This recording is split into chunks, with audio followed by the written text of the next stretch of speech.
Hello everyone! Nagluto si Tita Wena ng napakasarap na gatang alimango sa malunggay. At syempre, hindi masarap ang gata pag walang spicy. Ayun.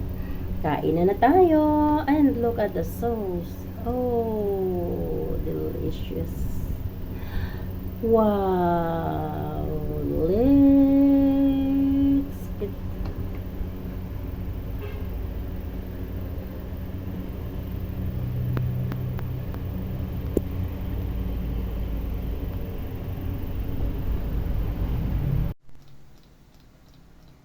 guys, oh. Oh, ang laki. Oh. Wala.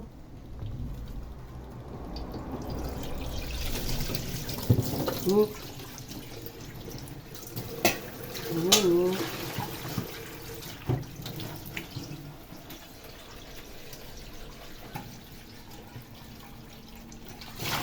Buhusan natin at pakukuluan natin para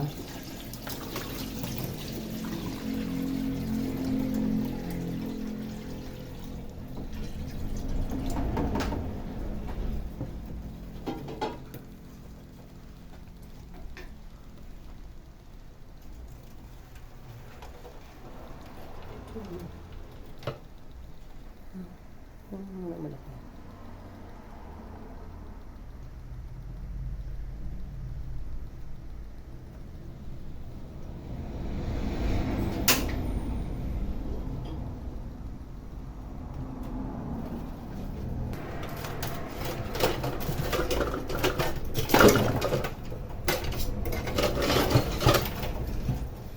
Oh, huge.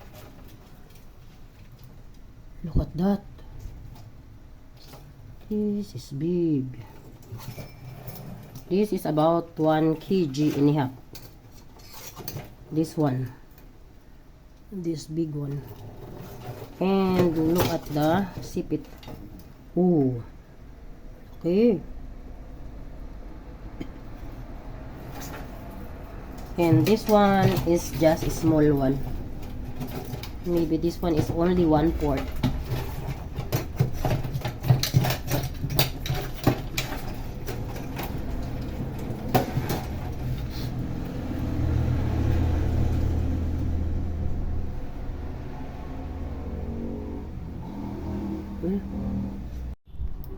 Ayan na siya. Nalinis na. Pakukuluan ko muna siya. At mamaya ko pa siya gagatan with malunggay. Guys, ang taba, oh. Tingnan nyo. Oh, ang taba. Pareha sila. Actually, lalaki sila, guys, no? Pero ang tataba nila. Ito rin, oh. Oh. Taba. Ayan.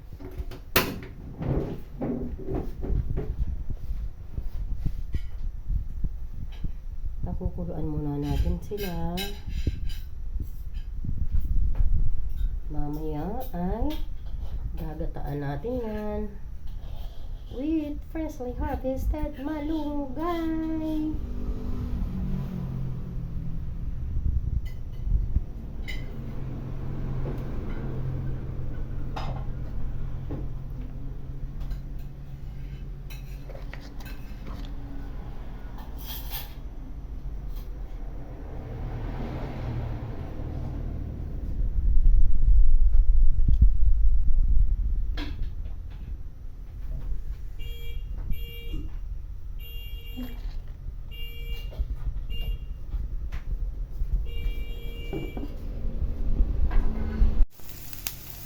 Hello everyone! Ayan, kahit masama pa ang pakiramdam ni Tita Wena, tayo ay magluluto at samahan nyo ako. Ayan, so ito ay ginisa ko na yung ginger, garlic, and onions. And yes, alam nyo ba kung saan ko ilalagay yan? Dito, sa ating alimango. Ayan. Na kasi siyang isalin, kaya nagisa na lang ako separately sa aking non-stick frying pan. And then, meron ako ditong freshly harvested na malunggay. Ayan, oh, at may mga sili. Ayan, lagyan na natin yan dyan.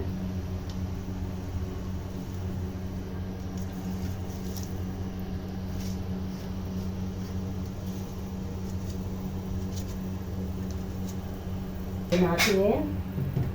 Maglagay na tayo ng durog na paminta.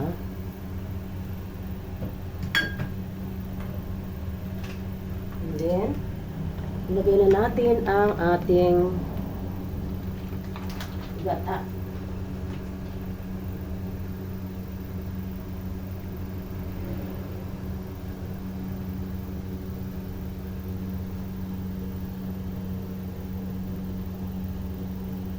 Ang aking gata ay natulog.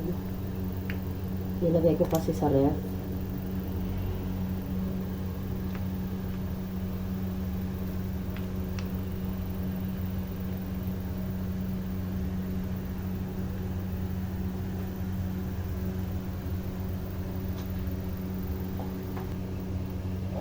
So, ayan guys, maglagay tayo ng cubes. Katapos nga natin maglagay ng cubes. Guys, ayoko nang masyadong watery. Kaya very concentrate yung gata na nilagay natin. Then, paglagay natin ng cubes, mag-a-add pa rin tayo ng kunting linis sa mix. Ayaw magbigay. Stingy.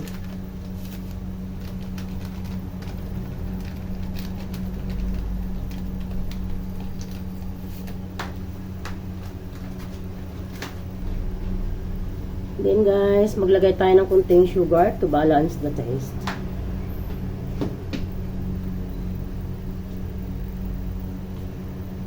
Ayan. So maya-maya lang ng kunti, kukupis na yung malunggay natin. Halos hindi nyo na makikita. Pag kumulo na yung ating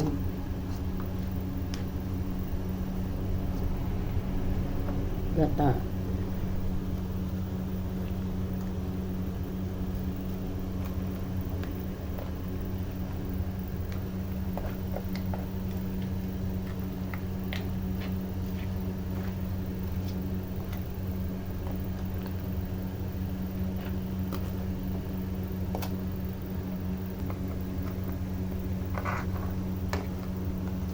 Actually guys ha, ang aking malunggay ayaw kong i-overcook. Just cook. Pag overcook na kasi, medyo pumapait.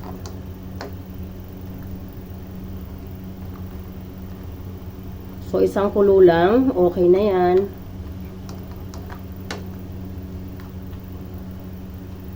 Pero papailalim ko yung sili ko kasi gusto ko ng sili na luto. And then,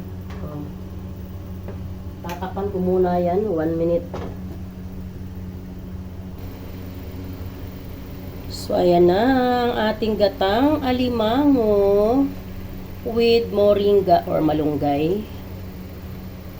Luto na po yan. Ayan. Alam nyo ba, yung kanyang sipit ay kinrak ko na. Ayan, para ready to eat na lang yan. Pasensya na kayo sa boses ko ha. I'm still not feeling well that much. Yan, pwede na yan.